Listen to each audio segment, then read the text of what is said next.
Support the Amigos podcast on Patreon or PayPal and receive cool perks and rad swag. Visit our page at everythingamiga.com/support.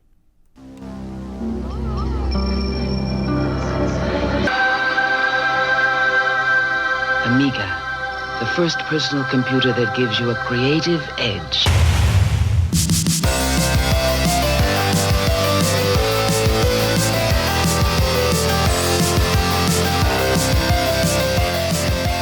Hi everybody, welcome to Amigos. I'm John. And I'm Aaron. And today we're going to be talking about Woody's World. Now, who are the famous Woodies that you know in your life? Well, you got Woody Allen. Big fan of the old Woody Allen movies, the old ones. Not a huge fan of the guy, but I like the movies. What's your favorite Woody Allen film? Manhattan Murder Mystery. Although Annie Hall is tremendous. Gosh, he's got so many good ones. Everything You Know About Sex, But We're Afraid to Ask is good. Pretty much almost all of his Bananas is great. I like all of his older stuff. I really do. In fact, I like everything up to like Mighty Aphrodite. That was a pretty good flick. I'm a big fan of Manhattan. I like that one. Manhattan? It's in black and white. It's where he falls in love with like the 17-year-old girl. Oh, see. It's a good film. It was a different time. Yeah, it was. You got Woody in the Toy Story guy named Woody. Yeah. And then a shout out to a recently deceased local indie wrestler named Woody Numbers, who was around forever. Was he the guy that had the GoFundMe campain set up? He passed away. Yeah, but he did finally. And also, just off the subject, but a handsome Harley Race passed away yesterday. 8-time NWA. Have you ever heard of him for real? Oh yeah.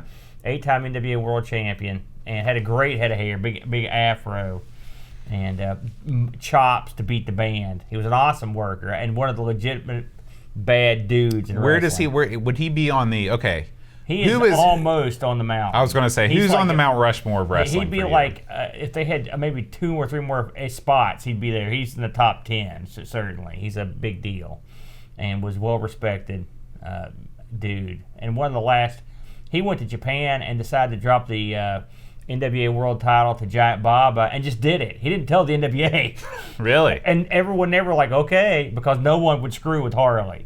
He was tough and he drew money. So happy trails to him. But what about Woody? You got any Woodies you can think of? I think I named some there. Got a 34 wagon and they call it a Woody. Surf City, here we come. No, I'm not. You're not a big Jan and Dean fan, I guess. No, I don't hate them, but no. I can't think of it. Woody's the name you don't hear that much. Woody Woodpecker. I guess we should. Woody Harrelson. Yeah, that's right. So there's more than I don't know who Woody Harrelson is, though. I mean, yes, I know he's an actor.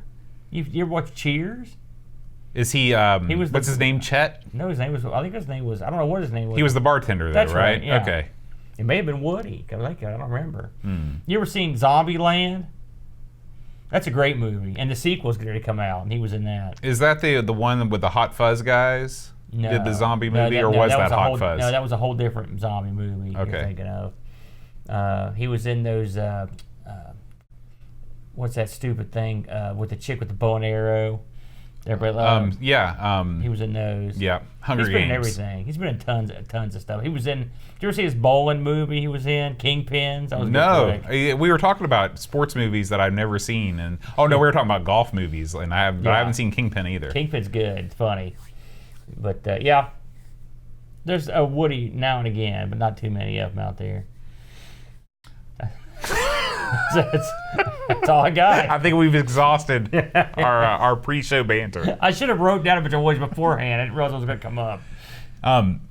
Where does Woody Woodpecker stack with you in the ranks? I used to watch Woody Woodpecker, but in the old days, a lot of the cartoon guys were jerks. Yeah, that's like Bugs Bunny. I love Bugs Bunny. Big jerk. But I mean, he was a jerk. Yeah, like he antagonized suckers. Ain't I a stinker? And I believe God he said. forbid you anger him in any way, because he will torture you. And Woody Woodpecker was sort of the same way. Like it took no crap. What about the New Adventures of Woody Woodpecker from the 90s? I don't do any of those on Fox Kids. It's amazing that they brought him back. Yeah. He's one of those guys that, really, what's he going to do? He's got the laugh. He'll peck you. Mm-hmm. Yeah, he will. Yeah, that's about it. Well, Aaron, let's talk about what's been going on in the world of Amiga news. Not much. Not much has been going on. We've really only got 2 items this week.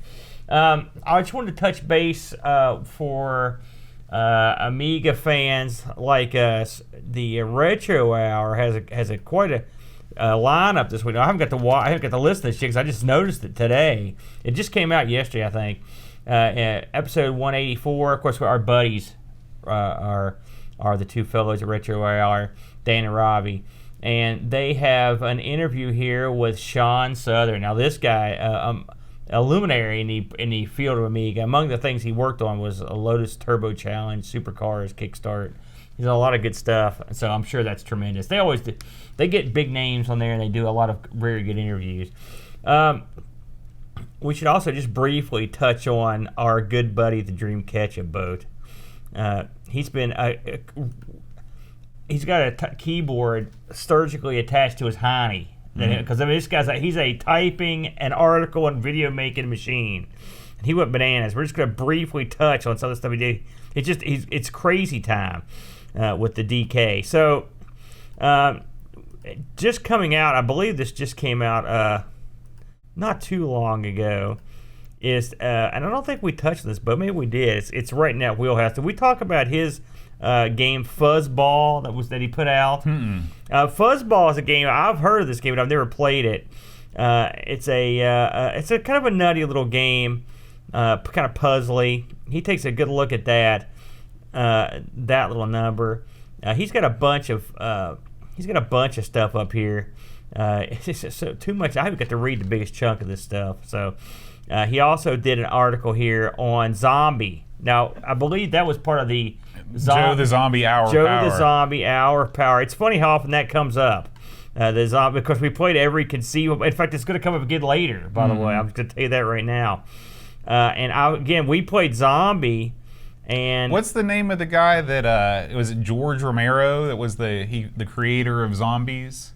He didn't create Zombies. He created a movie about Didn't he zombies. trademark the word zombie? I don't know that. I've never heard that. That's what I always thought. Because zombies were around way before him. Were they? Oh, good Lord. Yeah, I remember Bela Lugosi was in a zombie movie back in the day. It was called White Zombie.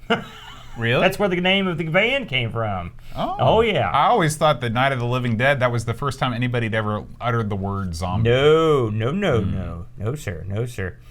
Anyway, Zombie. It's funny. I'm looking at this. I'm looking at the screenshots of this, and I have a vague that the Zombie Hour of Power came. It was the Amigathon Hour of Suffering. This has kind of got a Maniac Mansion look to it because you've got the people. Do you remember up there. this? No, I remember have no it. recollection of this at all. I remember it for sure, but it's one of those crazy ones. Again, there was that in that mystery area, and like I said, we the parts of Amigathon 2018 that are missing probably should be purposely burned. We asked for people to have them if they would give them. We really don't need them or want them. That would be probably bad. Now, this is a little personal site news. Now, I want to throw this out because I was talking to Bud about this before the show.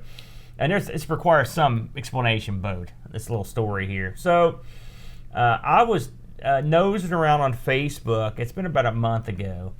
And I noticed a fellow had posted that he was clearing out some software from a users group, Amiga users group in Sacramento, California. You ever been out to California, Bud? Yeah, I've been a couple times. Really? Oh yeah. Did you get to go to the museum out there? No, doesn't somebody one of your relatives live out there? Unfortunately, my brother's wife, my sister-in-law, yeah, her whole family's from Sacramento. Oh, Unfortunately, I haven't been out. I've only been to the SoCal, as they say. Oh, is that the way they say it? That's how they say it over there. Well, I don't have. So anyway, this guy's in Sacramento. He's got just a boatload of software. Then they're getting rid of it. All right.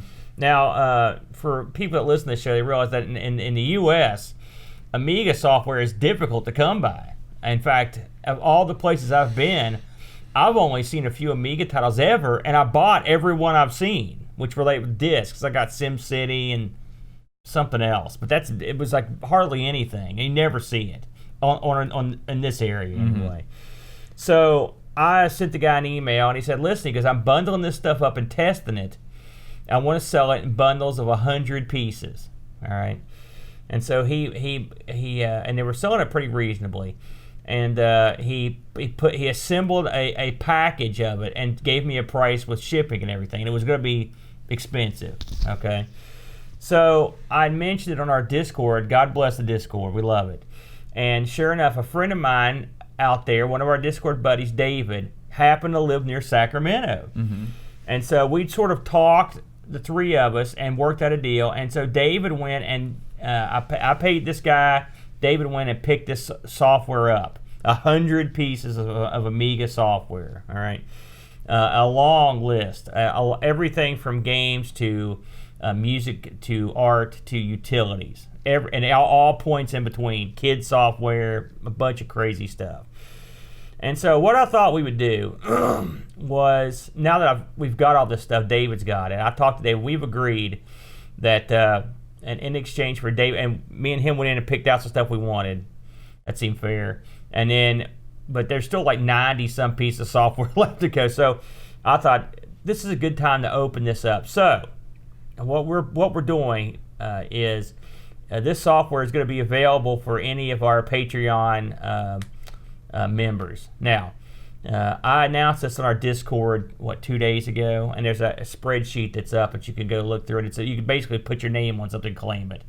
And it occurred to me, and I was talking to Bud about this earlier, that probably a third of the people that are Patreon supporters don't get on our Discord, that's okay. And I thought I don't want to shortchange them.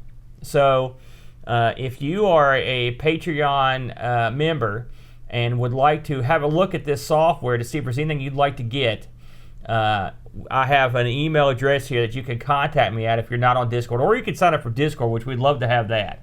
If you are a Patreon, almost everybody is signed up for Discord. Right. They're just not regularly right. active If you on don't there. check your Discord that much, whatever, check it. You may be interested in grabbing something.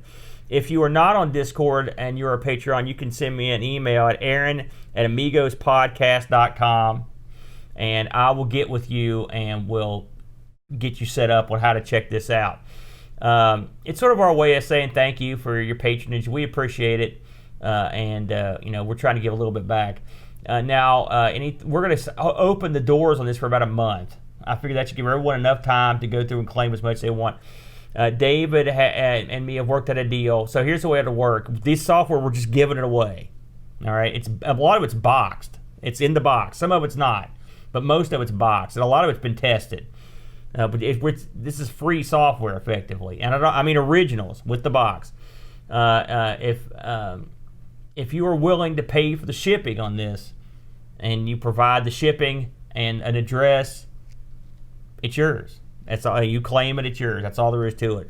And probably in about a month, we're going to shut the door. We're going to see what got claimed, and once we do that, we'll get all the money in order to ship this stuff to the various places it's going to go. David's going to go above and beyond to help us ship this stuff out, and then whatever's less, we'll probably divvy up some of it, or maybe eBay some of it, or whatever. That's pretty much a long and short of it. So if you're interested in having a look at the software and maybe making a claim on it, again, email address is aaron@amigospodcast.com.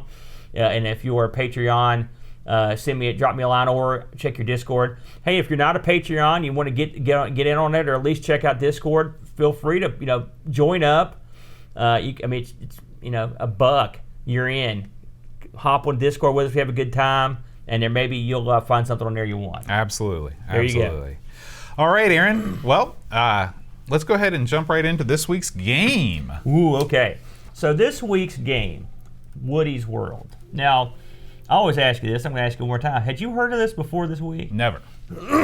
I've been playing a lot of Amiga for a lot of years, and I'd never heard of this game except one time. I remembered that our buddy Lafarius did a show in this way, way back. Because I remember it distinctly, because I remember thinking, what a dumb name that is, and what the hell is that? Right. I never heard of it. And I should have listened to the episode. I didn't. And so lo and behold, it comes up, it's our turn to have a look at this thing. So this came out in '93 on 3 discs. Now, it's interesting, the developers of this, and this is an interesting story, Bode. The developers of this were an outfit called Vision. Okay, now they've done some work. And listen, this is a diverse portfolio of games, Bode, if I may say. They were responsible for doing the development work on Dragon Slayers and Dragon Slayer Singe's Castle. Okay, Is that the the sequel? Yeah, that was Singe's Castle? basically they didn't have all of Dragon's Lair in the first. They kind of split it into two games. I see. Okay. And then added some hideous parts, including this horrible maze. They also did Roadkill, Ultimate Pinball Quest, which I believe we took a look at that on our own and way back. They also did Zombie Apocalypse 2, which I know we looked at. They did Pixie and Dixie. Okay. Never a good sign. Well, those are the two mice, right? Yeah, those games are all horrible, as you'll recall. They also did some games that we actually enjoyed, including Overkill. They did Prime Mover, and they did Cybernetics. Cybernetics was that PD Defender clone that we looked at.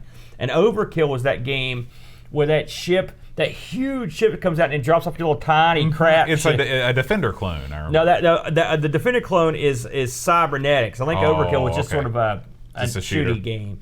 And then I remember that we looked at Prime Mover. Was that a racing game? Or no, it was a motorcycle game, wasn't it? Prime Mover? That sounds like it. I know we looked at that a while back. So anyway, it's not a Sokoban clone? No.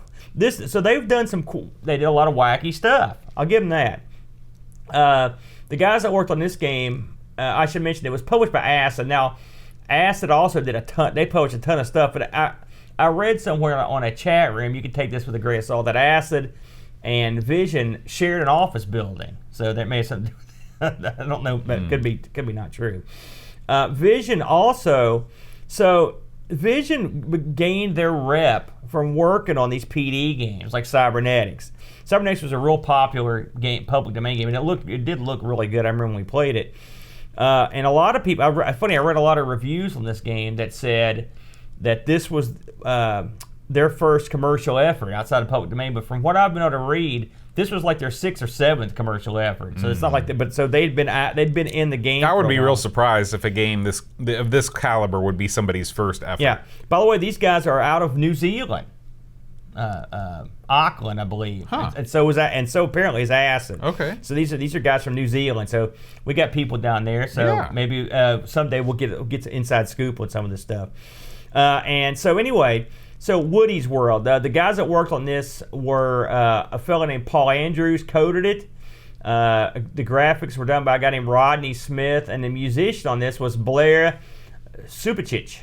And these guys worked on a lot of the same games together, which were a lot of the games I've already mentioned. The graphics guy also did some of the graphics in Skid Marks, which we will also look at down the line. It's an ECS, OCS game, nothing special there. And if you're interested in this, I just happened to notice that Amiga J released a complete the CD32 complete works of Vision, so you can download one disc and have all the Vision games on it. Pick this up console style. That's exactly right. So Woody's World is a platformer.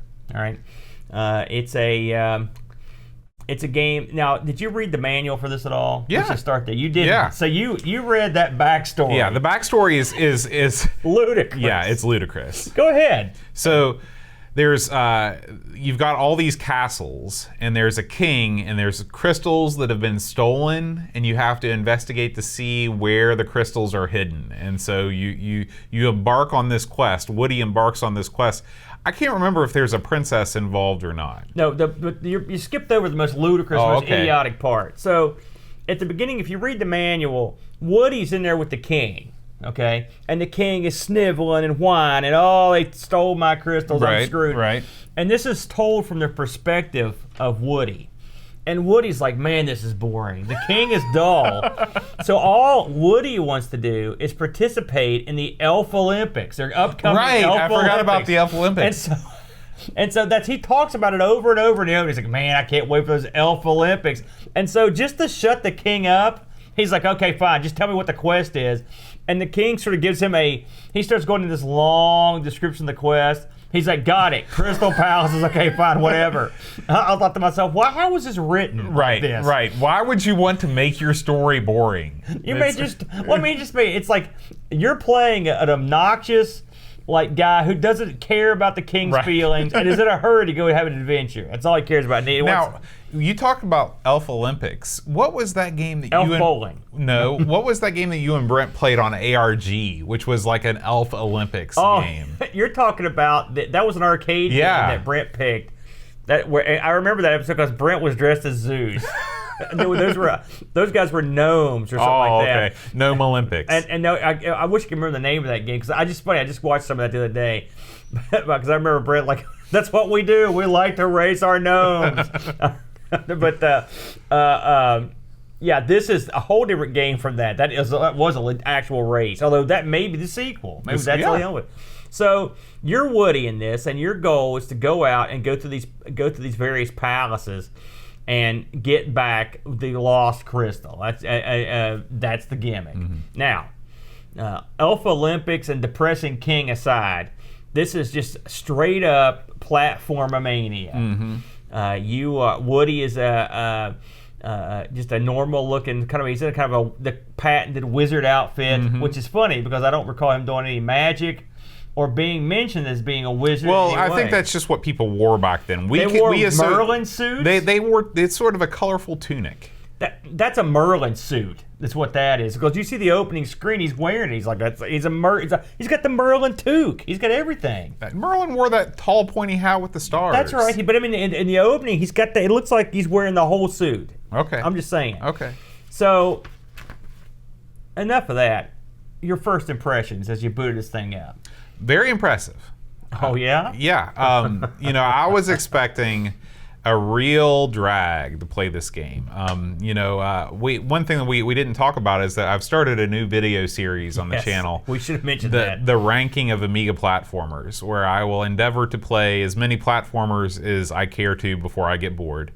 And rank them using what I consider to be an objective scale. Okay, so this isn't like, I like this, I don't like this. It's like, does the game have these features, does it not? Yeah.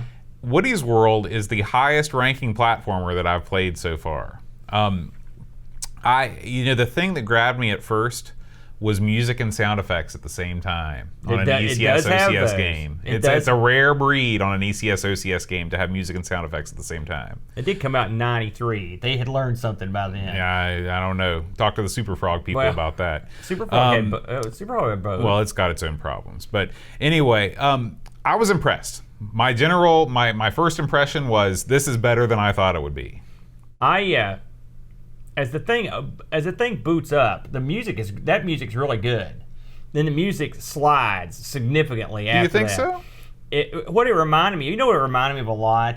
Two things. It reminded me of ad-lib music on the PC. Oh yeah, I love that stuff. Well, I don't, and because this is an Amiga, we don't have to settle for ad-lib. We've got the Amiga, all right. And secondly, but some ad-lib music's fine. It's music, right? It's got this game's got groovy tunes. The problem with this is the music. It's like elevator music. Yeah. I was sitting there and I was listening to this music at work, and I was like, man, what does this remind me of? And what it reminded me of is when you're teeing off in Neo Turf Masters. Yeah, but this isn't Neo Turf Masters. This is a timed killer, like. This is a platformer. You don't want to hear. This is not the time to be laid back and groovy. I could play the Neo Turf Masters soundtrack to any game I play ever. No, you need a more driving or quirky soundtrack. I mean, this is a weird soundtrack. I mean, I'm not saying it's bad. You mean something like bump bump bump ba da ba da ba da ba da ba da? That's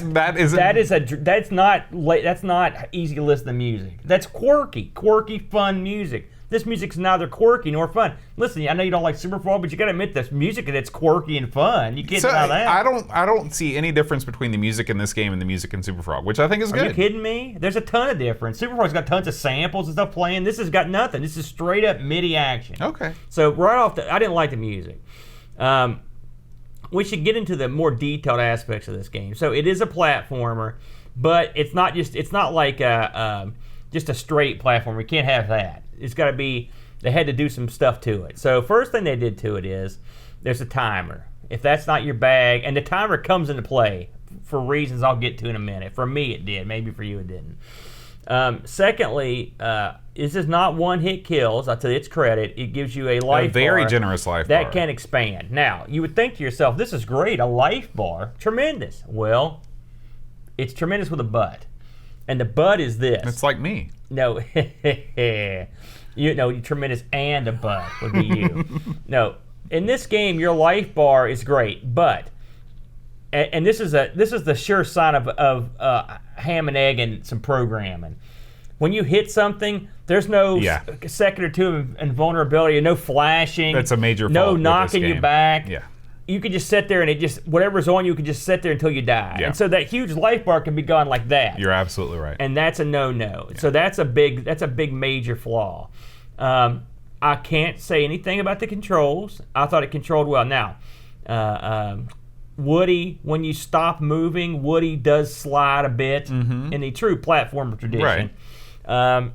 It got irritating, but it's there and you know it's there. It's not excessive.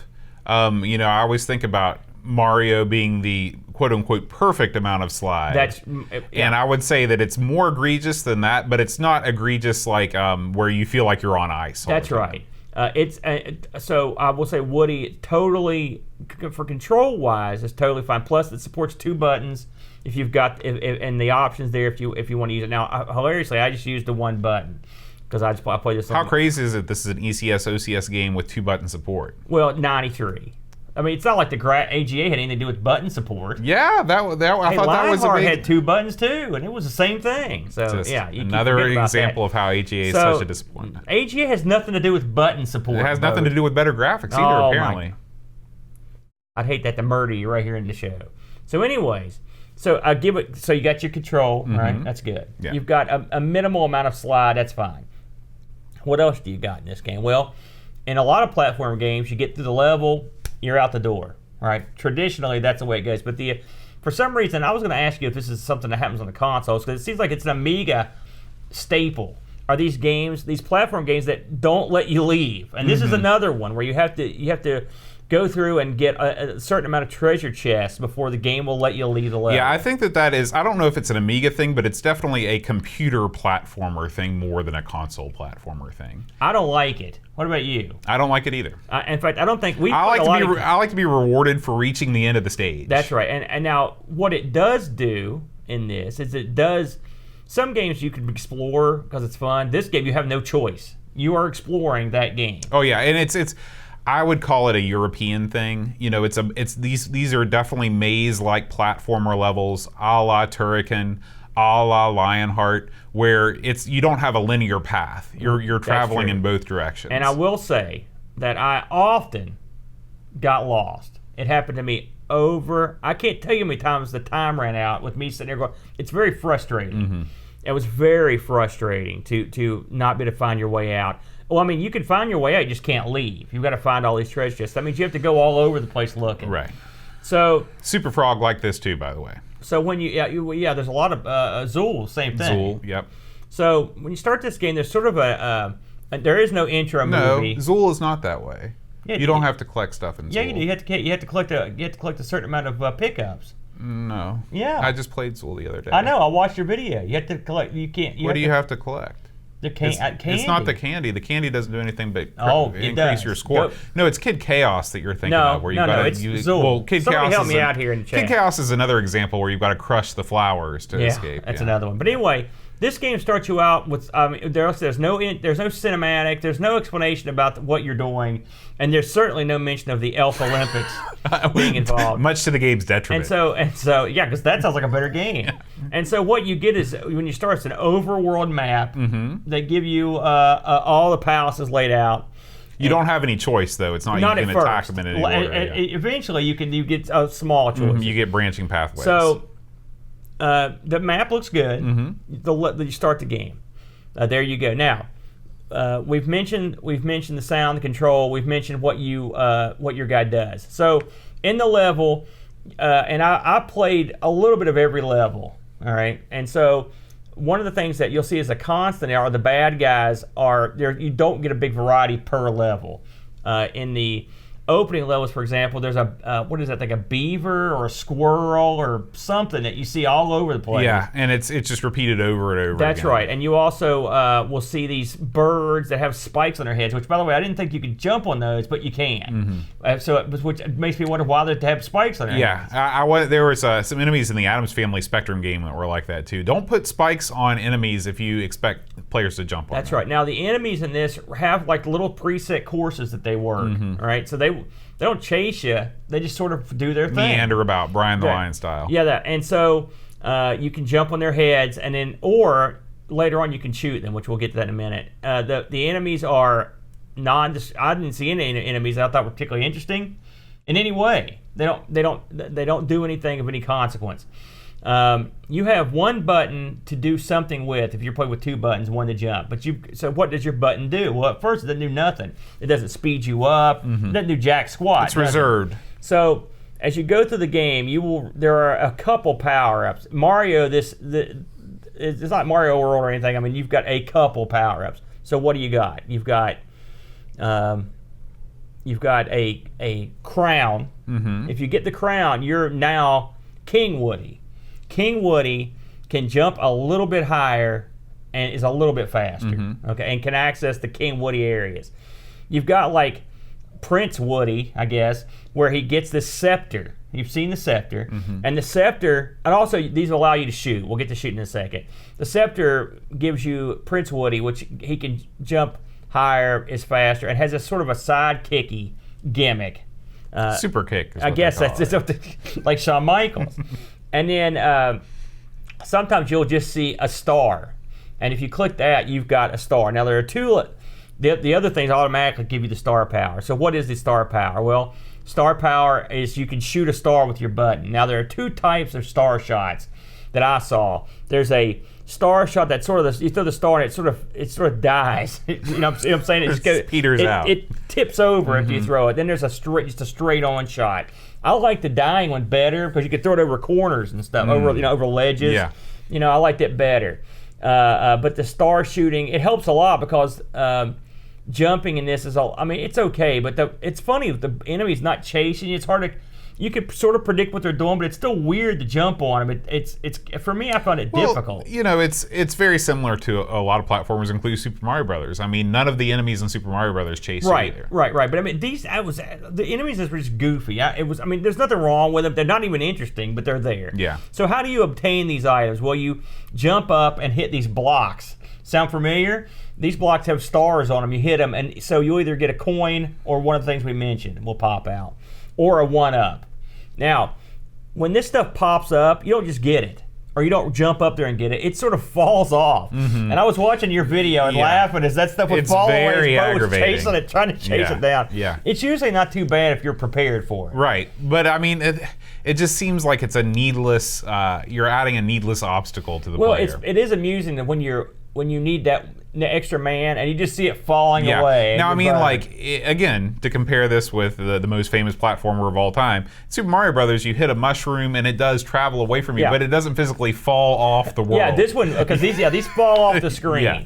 So, also when you hit these little blocks, I can't remember, the blocks have stars or hearts on them. They got something on the blocks. They've got hearts on them. That's right. When you hit these things, you can also get coins. So guess what? You also collect coins. You're collecting in this coins. game. Yeah, 100 coins, new guy, extra man. No, I thought coins actually will heal you in this. Yeah, they heal you and they give you extra lives. And then they also, if you get a certain amount, you can actually get the star power too with them. Oh, That's what I read in the manual. Okay. So that's the basis of the game. Oh yeah, because I think that there is you can't have an Amiga game without some poorly sampled voiceover going, whenever you get any kind of pickup. Now, the game itself, is it fun? Now, you clearly thought it was quite fun. You gave it a high score. Well, no. I gave it a high score because according to the objective ranking system, it had all the categories going for it. Okay, so did you think it was fun? No.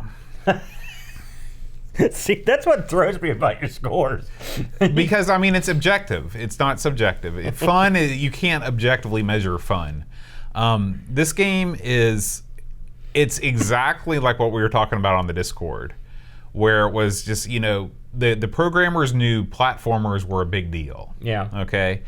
And they wanted to make something that, you know, they wanted to make a game. The marketing on this, on the front of the box, it says longest platformer on the Amiga or something like that. Yeah. Which is not how you really want to market your game. It's like saying, come see my movie. It's the longest movie of all time. It's funny you should mention that, because if you look in the back of the manual, it's got a list of how long it took them to make it. How many, there's like, I think it said there were 6,000 screens. There are 60 levels. And it took them, I think it was 10 months to make. It was, but they have that listed in the manuals. They're very proud of that. Yeah, that's not what you should be proud of. It is a long game. It is a long game. As far as a platformer would go. This, I didn't find, I mean, I turned on cheats pretty early on. Yeah. What'd you put on? Extra men, extra turn on the timer? Yep. Yeah, and so, you know, I found that, you know, it was fair about the checkpoints. You know, you were able to, you know, come back in right where you died. Yes, that was. So again, you know, these are things that, objectively speaking, they're good things. This game is just totally devoid of any kind of personality. I mean, your guy, it's not like he's an ugly character. It's not like it's freaking Kid Chaos. Yeah. But I mean, there's nothing that makes you interested in him at all. This game is like, if someone said, "Okay, we've got one of these old Apogee titles." If you went like maybe 2 steps up, like it's not Commander Keen, it's not Joe of the Jungle, it's somewhere between what I would consider a decent Master System game. In between that and a say a Genesis game, it's totally generic, and that's one of the things. We're talking about the music, and like I said, in a vacuum, the music's fine, but it's not interesting music. It's not. It doesn't fit the game. I just get so tired of just music that I can't stand that whenever I hear anything that's remotely likable, I immediately love it. Well, I mean, the truth of the matter is, it does play some music, so it marks for that. The character, like you said, he's certainly not the worst character we've seen in one of these. He's not even close, but he's devoid of personality. If you read that intro in the manual, he fits that profile. Yeah, he's this guy. I mean, I felt like him. It's like, well, when are we seeing the Elf Olympics start? Right. There's too much of this that's been grifted from Mario. I mean, they really did. They tried to mask it in a certain way by adding some non-Mario stuff like the collectibles and stuff. We should mention that. You know, another problem that I have with this game is that the power-ups don't come nearly as often enough as they should. They are. Yeah, you're not going to get them like mushrooms, that's for sure. Yeah. One of the things this game has that I did think was sort of interesting was to get into certain hidden areas. You've got 3 types of hidden areas, basically. Oh, actually, you got 4. Let's talk about them. That's important. Because I will say the guys, and the level design's not bad in this. No. It's confusing, but it's not bad. You've got areas that have a question mark on the door. That means you can go in there, and when you go in there, it's just like a coin roundup. You go crazy, grab all the stuff you can. So that's like it's like Mario. It's like going down a tube in Mario. Yeah. Then you've got areas that only the prince can get in. So you have to have the prince outfit. When you go into those, they're marked with a special door. Right, and then there's also the same thing with King. Yeah. And when you go into those, like for the King one, for example, you're in the throne room, it says, and you on that one you're jumping over these platforms that are over water. You can die in these rooms, and you're collecting coins. So there's 3. Then you've got, and this game has a lot of this, are like mystery areas that are harder to find. And you find one like right away when you go to the first question mark room. I'm sure you saw this. There's a door there to leave the question mark room. If you jump over it, you literally jump through the wall. And then there's another room with coins. It's just like your Addams Family. I mean, that kind of same kind of thing. There's another area that you, I think it was like level 4, where you start the game at this little point, but if you go left instead of right, you could literally jump off the screen, jump up 2 invisible levels, and then come across and collect some stuff that's at the top of the screen that you can't get to. And I like that stuff. I do. You know, this is another thing where on paper, it's like, yeah, it's another checkbox. This game was, it's funny, I played this game, and because I got so frustrated because of the way it's set up, but I was like, I'm going to kill this game. But, and we've mentioned all the flaws. And having played through some of the levels, I mean, there's nothing, they didn't reinvent the wheel, but I mean, it's solid stuff. Yeah. And so it's hard to, I've heard people call this a hidden gem. I'm not going to call it that because number one, it's hidden for a reason. It wasn't good enough to get popular enough to people to praise it. But it's not. It's a solid performer. If you're in the secrets, this has got a lot of good secrets that are hidden well, I think. The level design's fine. The overworld map where you can eventually sort of pick different stuff, that's fine. The enemies suck. We can agree on that. The enemies suck. The main character is boring, and the enemies are just sort of boring. Yeah. And the little flourishes, the music between the notes that you look for in a game, they're not here. Like there's no animated stuff like in Super Frog. There's no even this like any kind of like speech bubble that comes up or anything like that. There's no parallax scrolling if you're looking for that. Yeah. There's none of that. I mean, it's the graphics are serviceable. I'm glad that there's no parallax scrolling. Well, I mean, listen, I'm just saying it's a serviceable, but it's not attractive. It's not and the levels are all. Saying there's 6,000 unique screens. I mean, technically that may be true. I think that you're dead on with the fact that this looks like somewhere in between a Master System and a Genesis game. And I mean, I'm talking a lackluster Master System title because the Master System's got some good platformers. I know that I'm going to make some people upset when I say this. Oh God, I know. But I think that this looks a lot like one of those Alex Kidd games for the Master System. Well, the characters, it's more colorful and cartoony than those, but it's. I mean, in terms of performance. Listen, Alex Kidd's not a bad series. I mean, to me, it's always been the equivalent where it's just sort of been kind of a bland, no personality platform. Well, I think it's got more personality. I mean, like this game, what I would like to see happen. Okay, we talked about here's my dream scenario. You've got the basics here for a quality game because the basics are good control, the ability to play music during the game and have sound effects. You've got decent level design. Here's what I'd like to see happen. Someone go in and reskin this game, okay? I don't usually say this. Reskin it completely and put some time into what you're going to put out there. Because the levels, all the levels are sort of, I mean, every time you go to a new world, everything there's sort of the same looking, and they're not, that doesn't make for a good game, so you get bored with the way it looks. Redo the enemies. They desperately need a redo on the enemies. Add some personality to this guy, What do you think about the size of your character versus the empty space? I feel like he may just be just a hair too small. Well, I don't know if you can. He's pretty decently sized. You think so? The problem is, I mean, and we're looking at this now, but I mean, this level is pretty typical for this game. There is not a lot of. I mean, it's not. This is not. It's just a lot of empty space. It's not a super hard game. No. What drove me nuts was just getting lost. Yeah. Because you have to do stuff like fall in a certain direction. That's where the level design comes in. It's good. I thought the level design from all the levels I tried were pretty good. And again, it's okay to have a maze/exploration platformer. Don't put a time limit on it.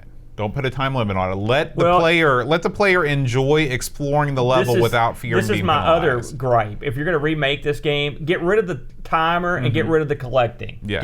Because let's face facts, why is there a collection aspect to this? It's the same reason it's in every game. Because the levels aren't long enough. Yeah, you got to stretch it out. But here's the difference. You've got a game that's got 6,000 individual screens. You don't have to stretch it out. You don't need to do that. It's okay to have smallish levels. And these levels are challenging with the usual but puzzles and spinning platforms and all that gaga. This shows you how creative these are, and these are in the game. I had a list here of the names of the levels. Okay. All right. Lava level, fishy level, checker level, the mines, the outside, the cloud, the boats. I don't mind that one too much. The lost castle, and here's one. When you get to the bonus round. We'll just call this one bonus round. Yeah, you'd think after 10,000 hours and 6,000 screens, they might have named these things a little bit more. Remember that you didn't watch Futurama, but there was an organization there that were neutral. Everything about them was neutral. This is the game they would make. Just a totally bland, flavorless, neutral game that had no pizzazz. This game needs pizzazz. The reviewers were very similar to us, I think, on this one, Boatster. The Lemon folks gave this a 7.32, and I should mention, Boat, and I think I touched on it briefly. There's a pocket of people that think this is a real hidden gem because it was only out in the Amiga, And by the way, you should have released this on the PC. I don't see why. It seems like it was ready to go. Oh yeah, you know? I mean it would fit right on the shelf next to Jazz the Jackrabbit. Well, and all I think that Jazz stuff. has way more personality and pizzazz than this. But I mean, there were tons of games like also this. it was more of a shooting platformer. Amiga Action gave this a 75. Amiga Computing gave it a 92. Amiga Force gave it a 58. And they didn't like it. Amiga Format, I read that. I'll get in a second. Amiga Format gave it an 84. Amiga Power gave it a 70. And CU Amiga 86, and the one gave it a 79. Now, the people at Amiga Force they basically said, look, these guys are known for their public domain stuff, and like this looks like public domain. That's basically what they said. And I was like, that's cruel. But if you look at the games that they did that we played, those games were real spiffy looking games. They were demo-y looking. What happened to that? Where's that? I know you hate it, but let's get some sort of upbeat music in there. Well, I think that even the water effects and stuff in this are boring. I think this is the classic example of writing to what you think will sell instead of writing what you think will be a good game. Well, I can't say that you're wrong there. I think that they saw a market for a kids game, like a platform kids game. And my son might play this, but I mean, again, we always measure this by if in '93. If this game was introduced on a console, how would it do? It would be. You wouldn't even release this. It's not. It doesn't look like a console-ready game. Right. So as well as it plays, and it does play okay, the flaws are very close to the positives in this. I mean, it's a real middle. Like I'd say, like somewhere in this. It's certainly a C-level game, in my opinion. We get to get some Discord user reviews. Remember, if you are a member of the Amigos Retro Gaming Discord, you can write your reviews to be read live on the show. Barkbit, still enjoying his vacation over in Sweden. Oh, man. He says, this sounds okay, looks decent, but falls flat on gameplay and overall level design. Woody's a dumb-looking guy that slips all over the place in a huge world with very little content. There you go. Yeah. You called that. You can collect things and even get different outfits that are supposed to make you more powerful, but after 5 levels, I quit in sheer boredom. Another failed Mario attempt. 3 out of 10. I meant to ask you this. Did you think the outfits actually helped you that much? No. I mean, the star helped. Well, yeah. I mean, having a projectile is always going to help. But did you feel like you could jump higher or faster? Yeah, it took me a while to figure out exactly what was changing here. I will give the game props though for actually changing his outward appearance. Yeah, it looks. I do like that. At least they give him something. Yeah. Graham Vepke says, I don't find this game to be that similar to Mario or Giana Sisters at all. This game reminds me more of the Master System version of Castle of Illusion. It has attempted to add in some Sonic the Hedgehog elements, but sadly there is not really much to do in each level, and there are too many off-screen and through-wall elements. I think that this is an approachable platformer and better than a lot of others. It's just not one I would choose to play often. 5 out of 10. Yeah. And Chris Fold says, another terrible Amiga platformer. He doesn't pull any punches. The main guy moves around like some kind of goofball, slipping and sliding like the world is covered in banana skins. The attempts at fast Sonic bits fail due to everything being a bit too zoomed in and lacks any finesse to the control system, which makes or breaks a platformer. And based on that, this game is broke. 2 out of 10 just because it annoyed me so much. Wow. And finally, the Pixels at Dawn. He says, a relatively competent platformer with charming graphics and satisfactory sound. Decent controls and power-ups and a ton of secrets, but another game fascinated with insta-death spike pits and holes make this game much more frustrating than fun. 5.5 out of 10. We didn't even mention the spike pits, but I mean, they're there. They're always there. They're always there. Several of those guys mentioned the slippiness of it. And I mean, he does slip on, but I didn't find that bad. No, I mean, there's a sliding scale with slipperiness, and this one didn't affect me. I thought he controlled just fine. I thought that was probably one of the better things about the game. I think with a little polish and maybe a little do-over on some stuff, you could have had something special there as opposed to what it is, which is mediocre. Yeah. I do want to mention that if you're watching us live and want to hang out with us tomorrow virtually, we are hosting the next meeting of the Taze Valley Classic Computer Club right here in Amigos Studios, here in Casa El Bote. I'm going to have lots of cameras set up everywhere. We're going to have some folks over, going to be playing some arcade games, some pinball. some computer stuff. So if you want to just kind of virtually hang out, if you've ever watched one of Amiga Bill's Amiga party streams, this is going to be a similar deal to that. A lower brow event. Yeah. What time are we kicking this thing off tomorrow? It's going to start at 7 o'clock. Oh, it is? Yeah. I need to change that on Facebook then. Yeah, it's going to start at 7 o'clock, and it should be fun. I bought some breadsticks that I'm going to cook in the oven. Fancy. We every other meeting, this is what, our 4th or 5th meeting, both. Our previous meetings were at my kid's dojo. But the dojo recently moved to a bigger, better building. Unfortunately, it's all pads. There's no entryway there, and so there's nowhere to set up. Yeah. So we had to bravely decide to take over the reins. Good job, Boat. Well, thank you. As far as the Patreon supporter, the supporter song from last week, Aaron. Oh, yeah. Only one person I can't wrote believe in anyone got with the that. response. Did he get it right? He got it right. That is a miracle. I'm going to read it. It says, well, this is the message. He says, well, it took me a few listens, but tell Aaron to bring out his grand personal salute, because you promised a grand personal salute if anyone got this, because I'm pretty sure I got it right. Kiss Me by Sixpence None the Richer. Oh, my gosh. And who is this genius? Barkbit. Barkbit. That's my Benny Hill right there to you, sir. Well done. So, yeah. Only one to get it right, Barkbit. You're a gentleman and a scholar. Let me tell you something, Barkbit. You're not a scholar because you sat and listened to that over and over to figure that out. So I'll give you the salute. I'll give you the credit, but I pity you, and I think you're also out of your mind. There you go. Well, if you know the answer to this week's supporter challenge, you can send me an email at john@amigospodcast.com, and I will read your name live on the air. And if you do want to support the show, either through Patreon or through PayPal, you can visit us at everythingamiga.com/support. So, here we go. What is that? It's Mindspace. Deckard Threepwood, Gary Heather Free Lunch, Kate Fox, David Pickford, Cameron Armstrong, Andy Jones, Lobsterminator, Craig McClellan, 10-Minute Amiga Retrocast. Counting Virtual Sheep, Bernard Quinn, Retro Man Cave, Tim True, Simon Rose, Joseph Harrison, Kyle Eder, Rob O'Hara, Howard Nims, Matthew Larimore, Andy Craig, Sean Zoe, Darren Lomax, Colin 419, Barkbit, Roland Burke, Andrew Monster the Zombie, John Cook, Dan Ross, Leaf Gallant, Alan Kebab, Checote, Level Lord, John Marshall, Matthew Perron, Ricky Rocher, Creepy Dead Boy,